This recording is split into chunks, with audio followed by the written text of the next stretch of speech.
সংক্ষেপে বলে নিই, আমরা আজকে যে সহজ টপিকটি আলোচনা করতে চাইতেছি, সহজ টপিকটির নাম আর্টিকেলস।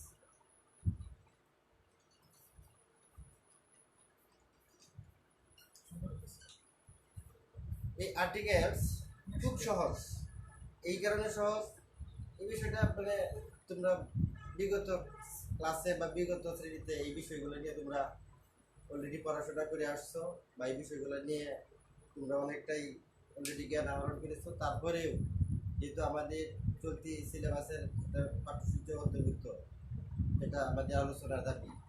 এই বিষয়টা আমাদের আলোচ্য বিষয় আর্টিকেলস, এবং এই বিষয়টা আমাদের ইংরেজি গ্রামারের পত্রনামে থাকবে। আমি পার্ট সি, এটা থাকবে আনসার টু দা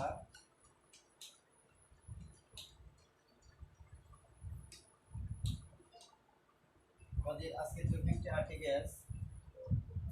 আমাদের পার্ট সি, আমাদের গ্রামার হচ্ছে পার্ট সি 10 নং প্রশ্নের উত্তর। এই টপিকটি খুব সহজ, এবং এই টপিকটি আমাদের যেহেতু 10 নংয়ের, আমি এই ফাঁকে আরেকটি কথা তোমাদেরকে বলতে চাইতেছি। আমাদের মানে এই সিলেবাসটি আর্টিকেলস টপিকটি ক্লাস 10 দশম শ্রেণীর 1 এবং 2 নংয়ের জন্য এটা প্রযোজ্য। আমি খুব সংক্ষেপে, দেখো এখানে বিস্তারিত ক্লাস দেওয়ার সুযোগ নেই, ধীরে সুস্থে আমরা আস্তে আস্তে তোমরা কানেক্ট করো, তোমাদের রেসপন্স অনুপাতে আমরা এগুলো ডিটেল ক্লাস আস্তে আস্তে পরিবেশন করবো।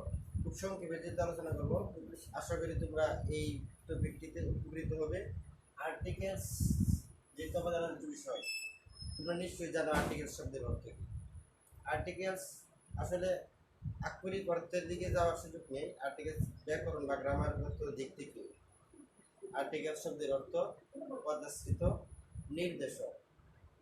পদাশ্রিত নির্দেশক অর্থাৎ আর্টিকেলস এমন এক ধরনের ওয়ার্ড, আর্টিকেলস এমন এক ধরনের ওয়ার্ড যা কোনো পদের পূর্বে বসে ওই পদকে নির্দেশ করে। অর্থাৎ কোনো পদের পূর্বে বসে নির্দেশ করে, অর্থাৎ আর্টিকেলস কোনো পদের পূর্বে। কোন পদের পূর্বে? সাধারণত আর্টিকেলসগুলো নাউন, অ্যাডভার্ব, অ্যাডজেক্টিভ, স্পেশালি নাউনের পূর্বে বসে। নাউন কোনো ব্যক্তি, কোনো বস্তুকে নির্দেশ করে, কোনো বস্তুকে নির্দিষ্ট বা অনির্দিষ্টভাবে নির্দেশ করে। তাহলে কোনো বস্তুর মধ্যে নাউন, এবং ওই বস্তুর আগে যদি কোনো অ্যাডজেক্টিভ বা অ্যাডভার্ব থাকে তাকে নির্দেশ করে। যেমন আর্টিকেলস যে ব্যক্তি মানে কোনো বস্তুকে নির্দেশ করে, এই নির্দেশ করার ধরন দিকে যে সকল ওয়ার্ডকে আমরা আর্টিকেলস হিসেবে চিহ্নিত করব, ওই শব্দগুলো হলো এ, ও, তা।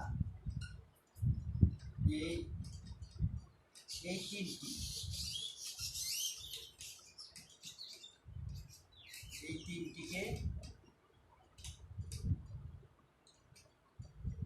আর্টিকেল। তো তাহলে তোমরা লক্ষ্য করছো আর্টিকেলস আসলে যে সকল ওয়ার্ড, প্রথমে এই কথা সংজ্ঞাগত দিক থেকে যদি আমরা আলোচনা করি, তাহলে আর্টিকেল বিষয়টা কি দাঁড়ায়? যে সকল ওয়ার্ড কোনো বস্তুকে নির্দিষ্ট অথবা অনির্দিষ্টভাবে নির্দেশ করে তাকে আর্টিকেলস বলে। তাহলে বিষয়টা দাঁড়ালো আর্টিকেলস যে ওয়ার্ডগুলো এ এন ডি, এই তিনটা ওয়ার্ডকে আর্টিকেলস বলে। এই তিনটা ওয়ার্ড যেহেতু ওয়ার্ড, এগুলো অ্যাডজেক্টিভ। অ্যাডজেক্টিভের কাজ কি? অ্যাডজেক্টিভের কাজ হলো যে সকল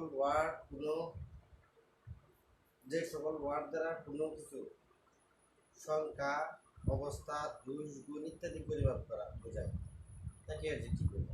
তাহলে আর্টিকেল দ্বারা কিন্তু এরকম কোনো বস্তুকে নির্দেশ করতেছে, তার অবস্থা বা তাকে একটা বিশেষ তার উপর একটা ভাব স্থাপন করতেছে।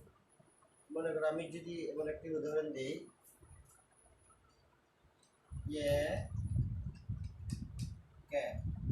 একটি বিড়াল, এখানে বিড়ালের এই সংখ্যা দ্বারা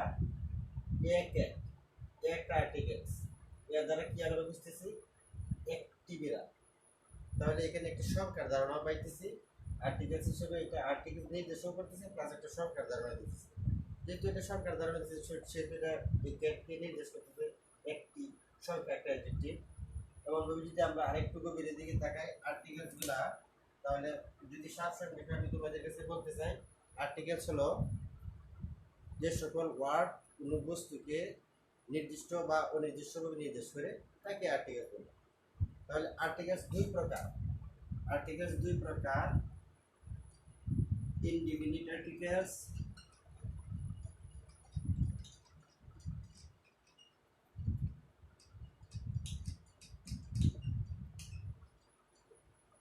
definite articles।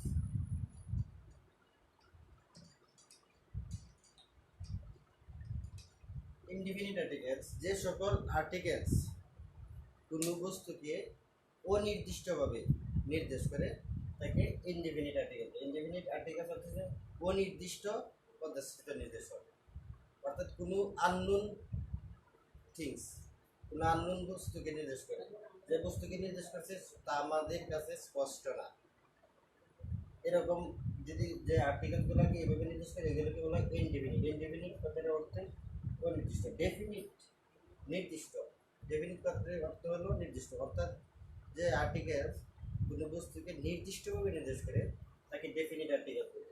তাহলে আমরা যদি এইভাবে সংক্ষেপে যদি তালিকা দিই,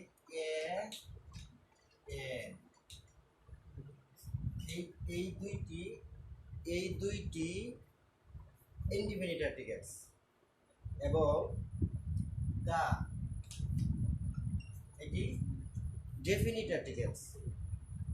এবার আমাদের পরীক্ষায় কিভাবে প্রশ্ন এগুলো করবো, আর্টিকেলসগুলো এ এন ডি, এই তিনটা যেহেতু আর্টিকেলস কোন কোন বস্তুকে এ দ্বারা, কোন বস্তুকে এন দ্বারা, কোন বস্তুকে ডি দ্বারা নির্দেশ করে, কোন কিভাবে বোঝালে নির্দিষ্ট, কিভাবে বোঝালে অনির্দিষ্ট, এইগুলোর সম্পর্কে কিছু ব্যবহার বিধি আমাদের জানা দরকার এবং পরীক্ষায় এই বিষয়গুলোকে তোমাদের প্রশ্নপত্রে যাচাই করা হবে। সুপ্রিয় শিক্ষার্থী, তোমরা আসলে বুঝতে পারছো আমার মূল পর্যায়ে আমরা এখন পরীক্ষার দৃষ্টিকোণ থেকে করতেছি ডিটেইল এইগুলো সম্পর্কে তোমাদের আলোচনা করার, যেহেতু এখানে সুযোগ কম, সংক্ষেপে তোমরা মনোযোগ সহকারে আমার কথাগুলো লক্ষ্য করো। এ এন ডি এই তিনটা ওয়ার্ড বা ইন্ডিকেটর এগুলো আর্টিকেলস হিসেবে ব্যবহৃত হয়। এই A N D, A N indefinite articles মানে অনির্দিষ্ট, আর ডেফিনিট আর্টিকেলস নির্দিষ্ট। দা দ্বারা নির্দিষ্ট কোনো বস্তুকে নির্দিষ্টভাবে বোঝাতে দা, আর কোনো বস্তুকে অনির্দিষ্টভাবে বোঝাতে এ অথবা এন। এ অথবা এন, কোনো বস্তুকে অনির্দিষ্টভাবে বোঝাতে এ অথবা এন, কোনো বস্তুকে নির্দিষ্টভাবে বোঝাতে দা। এবার আমার তোমাদের প্রতি আমার প্রশ্ন, এ এবং এন, এ এন দুটি শব্দের অর্থই একটি, দুটি শব্দের অর্থই একটি, একটি মানে আননোন। উদাহরণ হিসেবে আমি তোমাদের বলতে চাই, আমি একটি জামা কিনব। এখানে কি স্পষ্ট হইতেছে কোন জামাটি কিনবো? জামা কথাটা একটা বস্তু, বস্তুর আগে আমি একটি জামা কিনবো।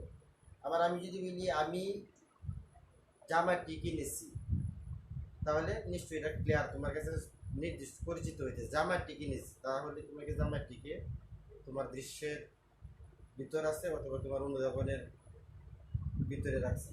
তাহলে জামাটি, এটি মানে দা, জামাটি নির্দিষ্ট করেছে, জামাটি আমি কিনেছি। আর যদি বলি আমি একটি জামা কিনবো, তখন কোন জামা কিনবো এই কথাটি কিন্তু এখানে ক্লিয়ার না। তাহলে এ অথবা এন একটি, একটি জামা কিনবো।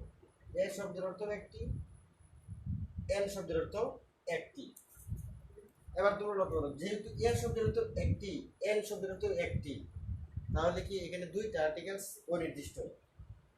দুইটি আর্টিকেলস অনির্দিষ্ট, অথচ দুইটি আর্টিকেলসের অর্থই একই অর্থ। তাহলে এখানে একটু তোমাদের বিষয়টা একটু খোলামেলা বা একটু মনোযোগ সহকারে লক্ষ্য করো। এইটুকুতেই তোমাদের আর্টিকেল সম্পর্কে বিষয়টা অনেকটু ক্লিয়ার হবে। এ অর্থ একটি, এন অর্থ একটি। একটি আপেল, একটি আম। এখানে আমি তোমাদের কাছে প্রশ্ন করতে চাই তোমাদের ব্রেইনস্টর্মের জন্য। একটি আম, এ শব্দের অর্থ একটি, এন শব্দের অর্থ একটি। তাহলে আমি একটি আম এই কথাটি ইংরেজিতে লিখতে, এখানে এই কথাগুলো এই শব্দটা ইংরেজিতে লিখতে আমি একটি আম, এখানে আমি কি এ দিব? না এন লিখবো? এ আর্টিকেল দ্বারা নির্দিষ্টভাবে বোঝাবো না এন আর্টিকেল দ্বারা নির্দিষ্টভাবে বোঝাবো? এটা একটা সুরাহার বিষয়। লক্ষ্য করো, একটি এ শব্দের অর্থ একটি, এন শব্দের অর্থ একটি। তাহলে এখানে এখানে একটু রুলস আমাদের, এখানে যে বিষয়টা আমাদের এখানে আমাদের জন্য যে রুলস এখানে হলো, যে সকল শব্দে অর্ধাক্ষর বা প্রথম অক্ষর কনসোনেন্ট, ওই শব্দগুলাকে, ওই বস্তুগুলাকে অনির্দিষ্টভাবে চিহ্নিত করতে বা বোঝাতে আমরা এ ব্যবহার করব। তাহলে এখানে ম্যাঙ্গো কথাটার প্রথম অক্ষর কি? এম। এম কথাটা কনসোনেন্ট হওয়ার ফলশ্রুতিতে এখানে এ এন দুইটি থেকে আমরা এ ব্যবহার করব। এটা হচ্ছে অনির্দিষ্টভাবে এ ব্যবহার করাতে বুঝতে পারতেছি অনির্দিষ্ট আর্টিকেল। সেটা ম্যাঙ্গো কথাটাকে অনির্দিষ্টভাবে বোঝানো হচ্ছে একটি আম। It is unclear, unknown to me, which mango. এখন এখানে আমি এ ম্যাঙ্গো ব্যবহার করলাম। আবার একই একটা ফল, তোমরা যদি একটু সরকার লক্ষ্য করো, আমি একটি ফলের নাম লিখতেছি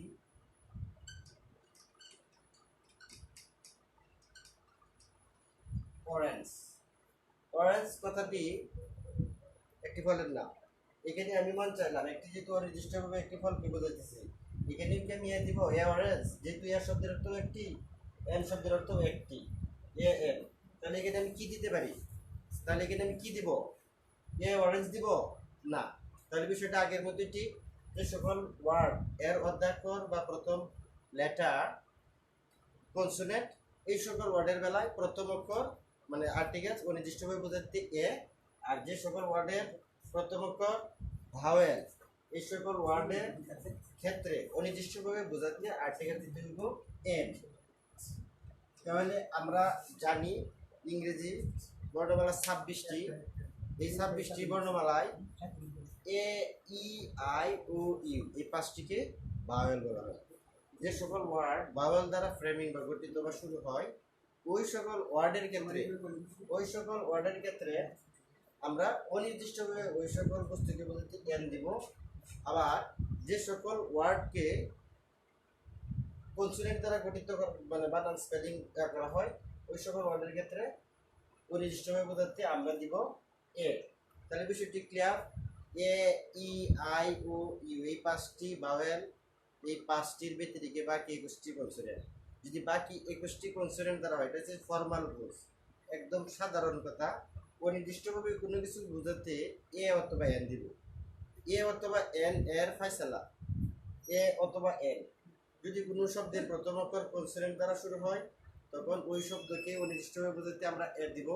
আর যদি কোনো ওয়ার্ডের প্রথম অক্ষর যদি ভাওয়েল হয়, তখন ওই ওয়ার্ডকে, ওই বস্তুকে অনির্দিষ্টভাবে বোঝাতে আমরা দিব এন। আবার এ এন এর বিষয়, আবার যে সকল এই এ এন আর্টিকেলস দুইটা রুলস এখানেই শেষ। কনসোনেন্টের যে সকল ওয়ার্ডের প্রথম অক্ষর কনসোনেন্ট, খুব ঠান্ডা মাথায় ফলো করো সেক্ষেত্রে, কিন্তু যে সকল ওয়ার্ডের প্রথম অক্ষর কনসোনেন্ট, ওই সকল ওয়ার্ড বা বস্তুকে নির্দিষ্টভাবে বোঝাতে আমরা দিব এ। আর যে সকল ওয়ার্ডের প্রথম অক্ষর ভাওয়েল, ওই সকল বস্তুকে অনির্দিষ্টভাবে প্রকাশ করতে বোঝাতে উক্ত স্থানে আমরা তার পূর্বে দিব আর্টিকেলস নির্দেশক এন। এবার আমি আসতেছি এ এন এর। এখানে তাহলে আমরা আজকে আর দি কথাগুলো, যে আর্টিকেলসটা নির্দিষ্টভাবে কোনো কিছু বোঝাতে, যখন কোনো বস্তু বা ব্যক্তিকে নির্দিষ্টভাবে বোঝানো হয়, তখন তার জন্য দা। আচ্ছা, আমরা এ এবং এন ইনডিফিনিট আর্টিকেলের দিকে আবার ফিরে আসি। ইনডিফিনিট আর্টিকেলের দিকে যখন আমরা ফিরে আসবো, একটু আমার সাথে একটু তোমরা কষ্ট করে একটু সময় দাও। ইনডিফিনিট আর্টিকেলস অনির্দিষ্ট articles A N. A N এর ব্যবহার কি আবার আমি রিপিট করতেছি, যে সকল ওয়ার্ডকে অনির্দিষ্টভাবে চিহ্নিত করা বা অনির্দিষ্টভাবে বোঝাতে হয়, বোঝানোর জন্য এ অথবা এন, এ অথবা এন দ্বারা কোনো সিঙ্গুলার কোনো বস্তুকে প্রকাশ করা হয়। কোনো আননোন বস্তু বা আননোন অবজেক্টকে, সিঙ্গুলার কোনো আননোন অবজেক্টকে এ এন দ্বারা প্রকাশ করা হয়। এবং এ এন শব্দের অর্থ কি? একটি। এবার লক্ষ্য করো এই এ এন এর রুলস যেটা আমরা যা জানলাম, বাওয়েল যদি প্রথম করে বাওয়েল হয় তাহলে এ এন, আর যদি কনসোনেন্ট হয় তাহলে আর্টিকেল দিতে হবে এ। এইটুকু যদি তোমরা মাথায় নিতে পারো, তোমরা ধরে নাও অলমোস্ট 95% আর্টিকেলস তোমরা বুঝে গেছো। দেখো আর্টিকেলস কত সহজ। এ এন এর ব্যবহারের ক্ষেত্রে যদি তোমরা যদি এতটুকু বুঝতে পারো, বাওয়েল শব্দের প্রথম অক্ষর যদি বাওয়েল থাকে এটাকে অনির্দিষ্টভাবে বোঝানোর জন্য এ, আর যদি কনসোনেন্ট থাকে তাহলে এ। এই কথাগুলা, এটা হচ্ছে আর্টিকেলসের একদম ফান্ডামেন্টাল রুলস। এখন এখানে কিছু এক্সেপশন আছে, এক্সেপশনাল কিছু জিনিস, এগুলো আমাদের একটু দেখতে হবে। ওই এক্সেপশনগুলো একটু ফলো করলে আমরা 100% এন এর ব্যবহার জেনে যাবো বা বুঝে যাবো।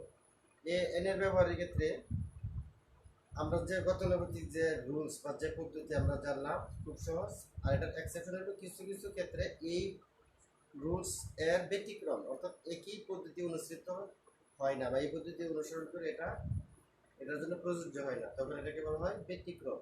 তাহলে ব্যতিক্রম কিছু আর্টিকেলসের বেলায় আমাদের মাত্র এটা ব্যতিক্রম বলতে আমরা কি যদি একটু লক্ষ্য করি, হওয়ার কথা ছিল শব্দের প্রথম অক্ষর কনসোনেন্ট থাকলে এ, ওই যে ওয়ার্ডকে নির্দিষ্টভাবে বোঝাইতে চাইতেছি তার প্রথম অক্ষর কনসোনেন্ট থাকলে আমরা দিব এ, আর যদি বাওয়েল থাকে তাহলে দিব এন। তাহলে এটা ছিল গতানুগতিক অ্যাজ ইউজুয়াল, কিন্তু এটার এক্সেপশন কি, হওয়ার কথা ছিল কনসোনেন্টের ফলশ্রুতিতে হওয়ার কথা ছিল এ, না হয়ে হইবে এন। যেখানে বাওয়েল থাকার কারণে হওয়ার কথা ছিল এন, এখানে হবে এ। জাস্ট এইটুকু ব্যতিক্রম। আমরা যেটা নর্মাল এজ ইউজুয়াল রুলস এটুকু জানলাম, আর ব্যতিক্রমটা আমরা বুঝলাম যে ঠিক উল্টাটা। কখন উল্টা হয়, কোন কোন ক্ষেত্রে উল্টা হয়, এগুলো যদি একটু তোমরা ফলো করো তাহলে তোমাদের জন্য আর্টিকেলস, অনির্দিষ্ট আর্টিকেলস এ এন এর বিষয়টা অনেকটাই সহজভাবে হয়ে যাবে। আশা করি তোমাদের মনে রাখার জন্য আমি একটু তোমাদেরকে এই বিষয়টাকে একটু হিন্টস বা মানে কিছুটা রাখবো, ক্লু দিতে চাইতেছি। এই ক্লু অনুসরণ করলে তোমরা ব্যতিক্রমটা সহজে মনে রাখতে পারবে। এখন এখানে ব্যতিক্রমের ক্ষেত্রে আমরা একটি ওয়ার্ডকে যদি মাথায় রাখতে পারি,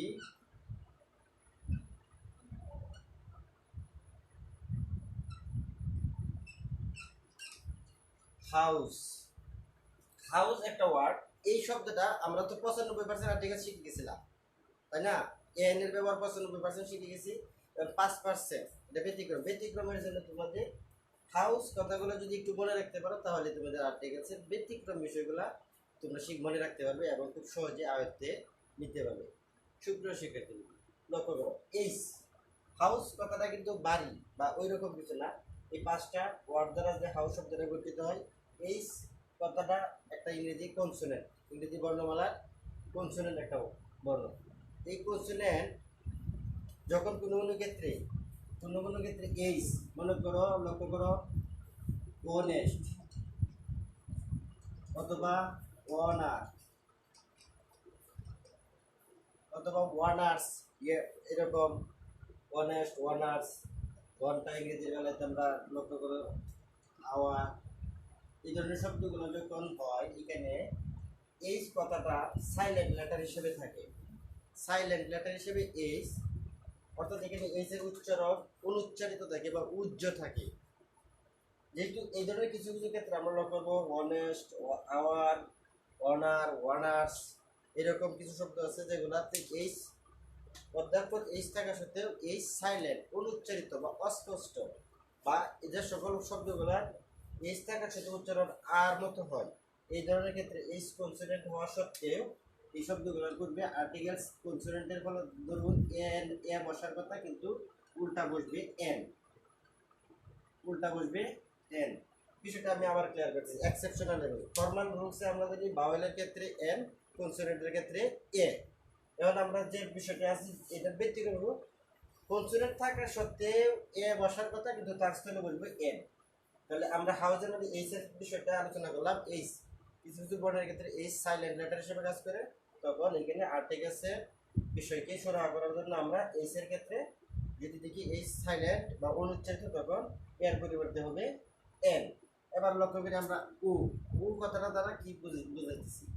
ও কথাটা ব্যতিক্রমের একটা অক্ষর ও, ও কথাটা, ও যদি কোনো বর্ণের বা কোনো ওয়ার্ডের ক্ষেত্রে ওর উচ্চারণ যদি ওয়ার মতো হয়, ওয়া, তাহলে ও যদি ওয়ার মতো উচ্চারণ হয় তখন ফর্মাল রুলসে ও বাওয়েল থাকার কারণে তার পূর্বে এন বসার কথা ছিল। এখন ও ওয়ার মতো উচ্চারণ হওয়ার কারণে এখানে এন না বসে উল্টা এ বসবে।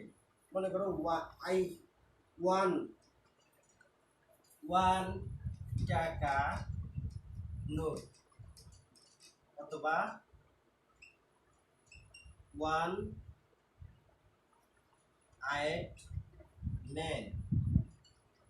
এই ধরনের শব্দগুলোতে ওয়ান, এক টাকার নোট বা এক যুগের লোক বা ব্যক্তি, এই ধরনের শব্দগুলোকে প্রকাশ করতে, একটা ব্যক্তি বা বস্তুকে প্রকাশ করতেছে, এখানে আর্টিকেলস একটি ব্যবহার করার জন্য এখানে ও থাকার কারণে আমরা এখানে কি ব্যবহার করতাম, গতানুগতিক রুলসে আমরা এখানে এন ব্যবহার করতাম। কিন্তু এখানে হাউস ব্যতিক্রমের কারণে এখানে আর্টিকেলস এখানে ও এন না বসে উল্টা বসবে এ।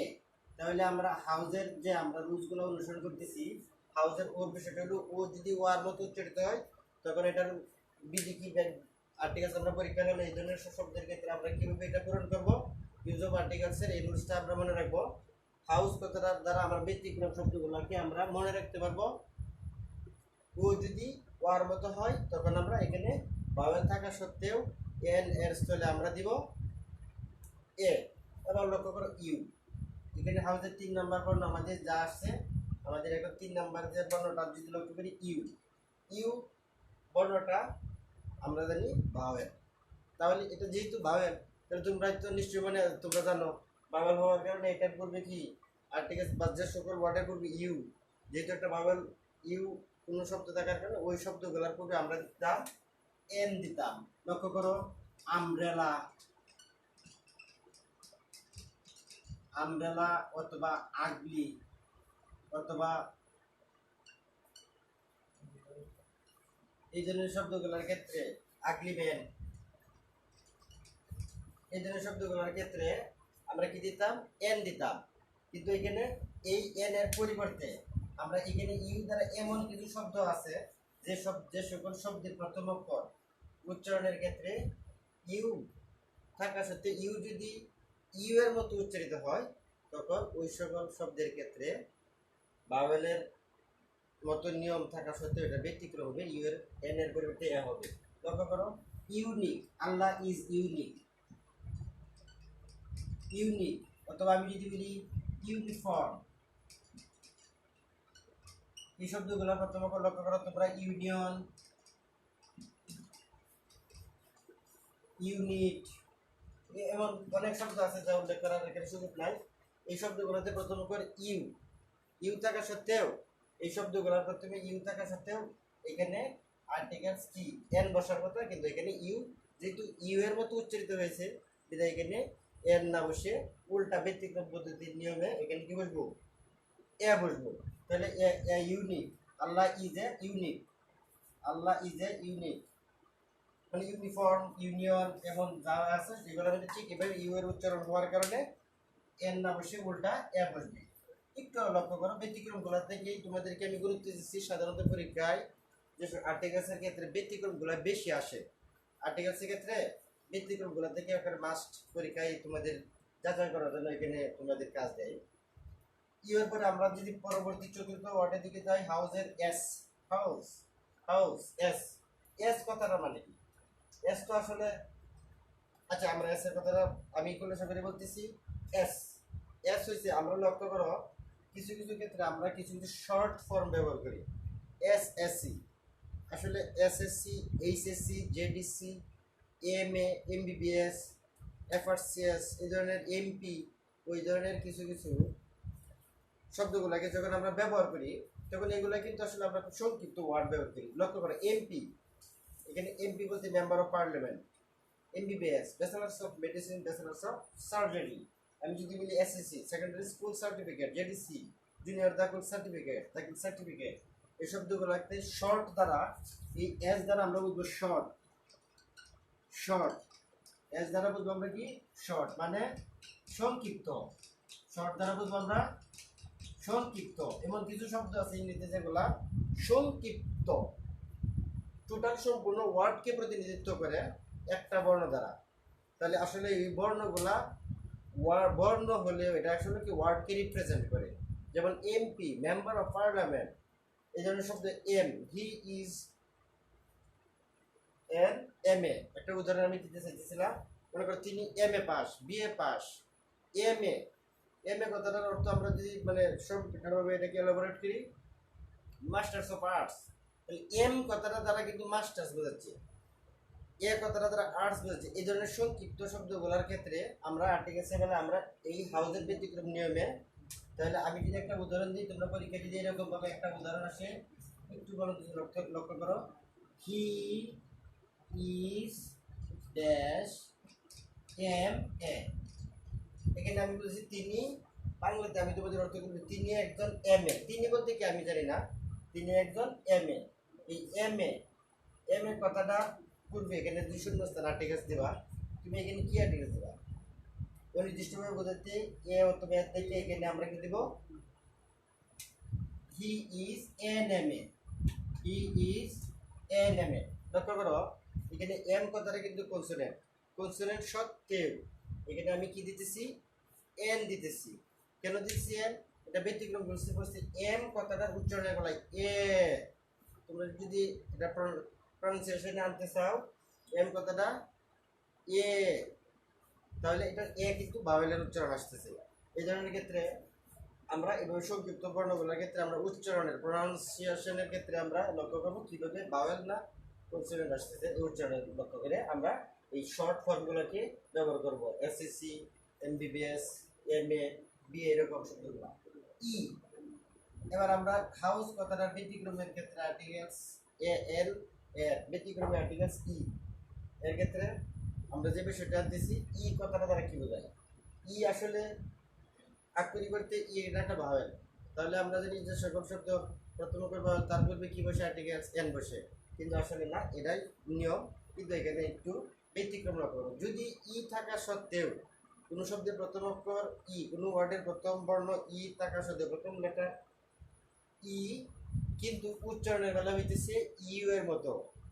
এমন অনেক ওয়ার্ড আছে তোমরা তোমরা পাবে যেগুলা এই শব্দটা ই, প্রথম অক্ষরটা ই দ্বারা গঠিত হয়েছে, কিন্তু এটার উচ্চারণ ইটা ইউ এর মতো হয়েছে। লক্ষ্য করো, আমি যদি বলি ইউরোপিয়ান,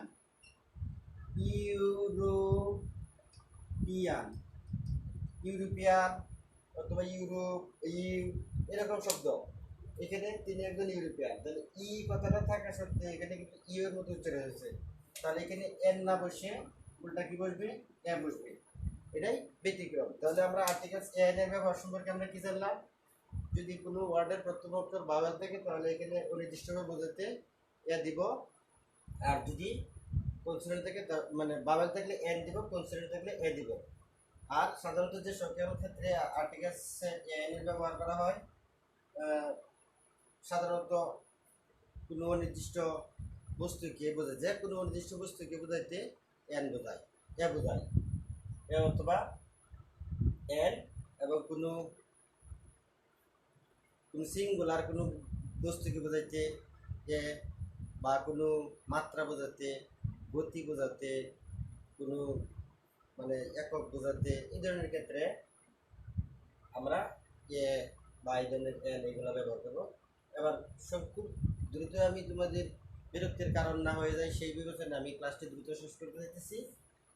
এখন আমাদের দ্বিতীয় আর্টিকেলসের 2 প্রকার, আমরা এ এন একটি প্রকার ইনডেফিনিট, এবং আমাদের আর্টিকেলসের দ্বিতীয় প্রকরণ হলো ডেফিনিট আর্টিকেলস। আমি আবার লিখতেছি ডেফিনিট আর্টিকেলস। ডেফিনিট আর্টিকেলস বলতে আমরা কি ছিল আমাদের? ডেফিনিট আর্টিকেলসে আমাদের কি ছিল? আমাদের প্রকরণে কি ছিল? ডেফিনিট আর্টিকেলস, ডেফিনিট আর্টিকেলস ছিল দা, কোনো ব্যক্তি, কোনো বস্তু, কোনো এবং নির্দিষ্টভাবে বোঝাতে আমরা আর্টিকেলস দা ব্যবহার করব। নির্দিষ্ট বলতে তো কত কিছু আছে, যে কোনো কিছুকে তুমি, যে কোনো অনির্দিষ্ট বস্তু যেটাকে বোঝাইছ, এটাকেই যদি তুমি আবার নির্দিষ্ট করে বোঝাইতে চাও তাহলে তাকে দা দিতে হবে। দা দেওয়ার মানে হলো ওইটাকে আমি চিহ্নিত করি, চিনা, it is known to me, it is quite familiar to me, অর্থাৎ এটা তোমার কাছে দৃশ্যমান, প্রতীয়মান। এই ধরনের বস্তুকে তুমি যদি কোনো ওয়ার্ডকে নির্দিষ্ট করে বোঝাতে চাও তাহলে এটাকে দিতে হইব দা। তাহলে লক্ষ্য করো যে সকল মানে অ্যাডজেক্টিভ সুপারলেটিভ ডিগ্রি মানে কোনো নির্দিষ্ট হয়ে গেল সেরা একটা, সে আমাদের ক্লাসের একমাত্র ফার্স্ট পয়জন থেকে একজন, সে সবচেয়ে ভালো সবচেয়ে ধনী এরকম সবচেয়ে বড় সুপারলেটিভ ডিগ্রির ক্ষেত্রে দা। এবং কোনো কিছু জিনিস কিছু কিছু আহ, বস্তু আছে যেগুলা আসলে নির্দিষ্ট, অটোমেটিক নির্দিষ্ট। কেমন লক্ষ্য করো, প্রিন্সিপাল। প্রিন্সিপাল কথাটা একটা প্রতিষ্ঠানের শিক্ষক বা শিক্ষক প্রধান প্রয়োজন একজন প্রিন্সিপাল, তাহলে দা প্রিন্সিপাল। আমি যদি এরকম লক্ষ্য করো, আমি এরকম কিছু শব্দ বলি, আমি যদি বলি বিখ্যাত একটা স্থাপনা তাজমহল, এটা কয়টি আছে? একটি, তাহলে এটা তো নির্দিষ্ট, তাহলে দা তাজমহল। আমি যদি বলি মাউন্ট এভারেস্ট, তাহলে মাউন্ট এভারেস্ট কয়টি আছে? একটি। পৃথিবীর সর্বোচ্চ পর্বত শৃঙ্গ 29,035 ফুট বা 29,028 ফুট, তাহলে মাউন্ট এভারেস্ট। এটার আগে দা। বিখ্যাত জাহাজ, বিখ্যাত ভবন, ইংরেজি পত্রিকার প্রথম অক্ষর পূর্বে দি, এরকমভাবে মানে প্রসিদ্ধ মহাগ্রন্থ আল কোরআন, এরকম এরকম অনেকগুলা চারটি দিকের পূর্বে, এভাবে নির্দিষ্টভাবে কোনো কিছু বোঝাতে দা দিতে হয়। তাহলে তোমরা নিশ্চয়ই বুঝে গেছো এ এন দিয়ে আর্টিকেলসের বিষয়টা কীভাবে এড করবো। এ এন দিয়ে তিনটিকে আর্টিকেলস বলে, এবং এ এন এর ব্যবহার শিখলাম আমরা, এবং ডি এর ব্যবহার শিখলাম।